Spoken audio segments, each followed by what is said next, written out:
UDFിന്റെ അവസ്ഥ എന്തായിരിക്കും? ഭരണം മാറണമല്ല, ഭരണം മാറിക്കഴിഞ്ഞാൽ ഇതെല്ലാം നമുക്കൊന്ന് നേരെയായി കിട്ടും. ഈ കോൺഗ്രസ് ഗ്രൂപ്പ് കളിക്കുന്ന കാലത്തോളം ഞങ്ങൾ ജയിക്കും. അതുകൊണ്ടാണ് ജയിക്കുന്നത്. അടുത്ത ഭരണം കോൺഗ്രസ്, തീർച്ചയായും കോൺഗ്രസ് 100-ലധികം സീറ്റിൽ കോൺഗ്രസ് വരും. ദേശാഭിമാനി മാത്രമല്ല വഹിക്കുന്നത്, എല്ലാ വീക്ഷണം വഹിക്കും, ചന്ദ്രിക വഹിക്കും. അപ്പോൾ ഒരു നല്ലത് ചെയ്യുമ്പോൾ അതിൻ്റെ കൂടെ നിൽക്കണം, അത് ആര് ചെയ്താലും. ഈ പ്രാവശ്യം ഈ കൊണ്ടുവന്നത് സ്വർണ്ണപ്പനെ കൊണ്ട് ചിലപ്പം UDF കൊണ്ടുപോകാൻ സാധ്യതയുണ്ട്. ഇപ്പൊ ഇല്ലവരെ തന്നെ വേണം. നിലവിലെ മൈനസ് ആണ്, അബ്സല്യൂട്ട്ലി മൈനസ്. വികസനം പോരാ. ഒരു മെഡിക്കൽ കോളേജ് തന്നെ കുറേ ആയി അടിച്ചിട്ടിട്ട് ഇതുവരെ ഒരു ഇതായിട്ട്.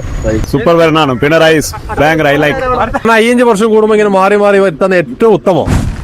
അടുത്ത 5 വർഷം കേരളം ആരു ഭരിക്കണം? ഈ ചോദ്യത്തിന് വോട്ടർമാർ മനസ്സിൽ കുറിച്ചിരിക്കുന്ന ഉത്തരം എന്തായിരിക്കും? ഇതറിയാൻ എല്ലാവർക്കും താല്പര്യമുണ്ടാകും.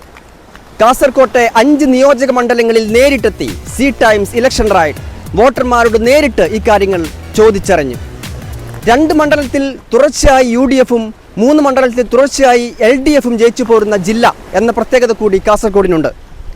അങ്ങനെ നോക്കുമ്പോൾ കേരളത്തിൻ്റെ ട്രെൻഡിൻ്റെ ടെസ്റ്റ് ഡോസായി ഈ പ്രതികരണങ്ങളെ കാണാം.